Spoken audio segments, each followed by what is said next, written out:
सरकारी राजस्व बढ़ा हो? कभी ऐसा घोटाला सुना कि 2 साल हो गए और देश के भाजपा के प्रमुख सहयोगी इन्फोर्समेंट डायरेक्टोरेट 1000 रेड के बाद भी एक चवन्नी तक नहीं रिकवर कर पा रहे? ईडी का जो पूरा केस है इस तथाकथित शराब घोटाले में, वो पूरा का पूरा केस बयानबाजी पर आधारित है। It is a case of he said she said.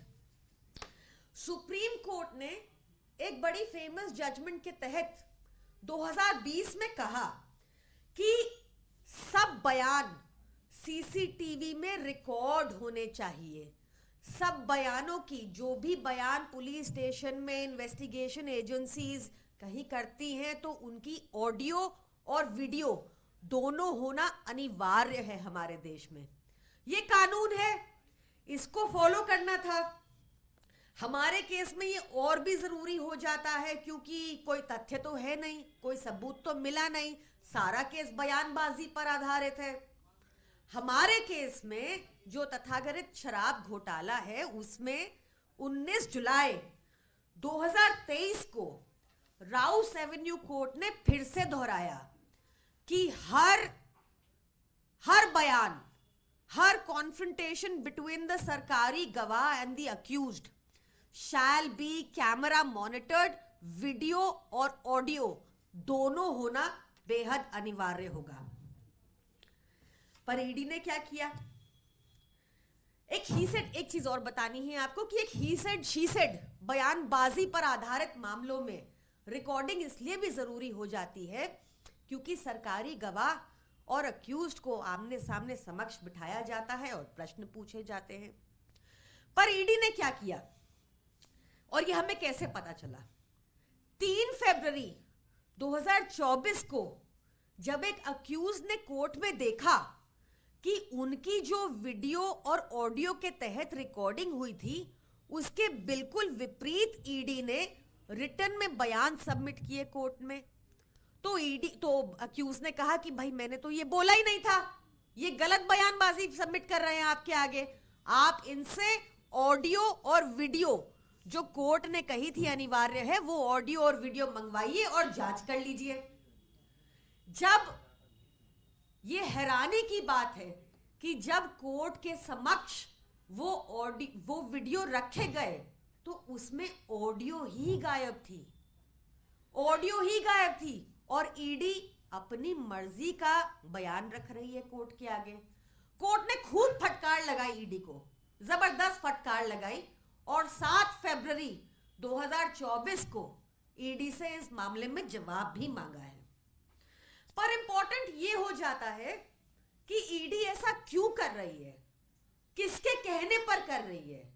अगर उनके केस में इतना दम है तो उनको ये ऑडियो वीडियो टैंपरिंग करने की क्या जरूरत पड़ रही है? ईडी किसको बचाना चाहती है और क्यों आम आदमी पार्टी को झूठे बयानों के आधार पर फंसाना चाहती है? ये बेहद संगीन है, सारा का सारा केस ही फर्जी है। ना इनकी इन्वेस्टिगेशन में कोई दम, ना इनके बयानों में कोई दम, ना आज तक चवन्नी की रिकवरी हुई। बस ईडी का मेन काम रह गया है भाजपा का प्रमुख सहयोगी बनके, अलायंस बनके इलेक्शन के टाइम में एक्टिवेट हो जाना। तो ये बेहद संगीन है और ईडी को इसका जवाब देना ही होगा। Thank you.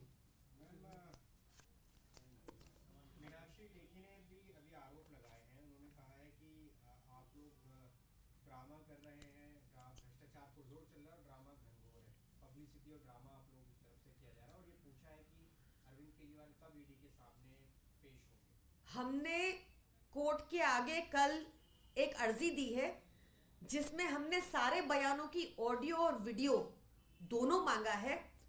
जैसे ही वो मिलेंगे हमें, हम उसकी भी जानकारी आपको देंगे। जहां तक अरविंद केजरीवाल जी का ईडी के समक्ष पेश होने की बात है तो वो मामला अब कोर्ट में है। जब कोर्ट हमसे जवाब मांगेगी हम उसका भी जवाब देंगे।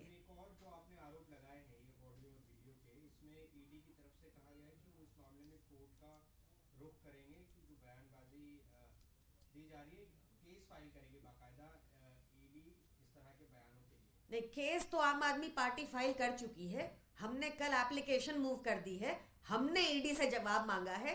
तो ईडी को मीडिया के आगे आकर जवाब देने की बजाय कोर्ट में जवाब देना चाहिए। Thank you. सवाल है जी, उद्धव ठाकरे की तरफ से कहा गया कि हमने गठबंधन नहीं तोड़ा, पीएम मोदी से, और थोड़ा रुख बदला हुआ नजर आ रहा है उद्धव ठाकरे जी का। इंडिया गठबंधन के आपके प्रमुख सहयोगी हैं, क्या लग रहा है कि उद्धव ठाकरे कहीं इंडिया गठबंधन छोड़ ना दें?